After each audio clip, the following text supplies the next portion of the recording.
Okay, kids, this is your reminder to not buy a random book because the cover looks good. Okay, so basically the other day I went to a bookstore and I bought this manga, and the cover looked fine and the description looked okay as well. But then I started looking through the pages. Dude, I'm actually scared from what I saw.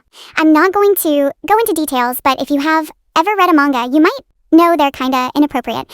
At least some of them. So, yeah, do not get a book that looks good because of its cover. Anyways, hope you enjoyed me crashing out. April out.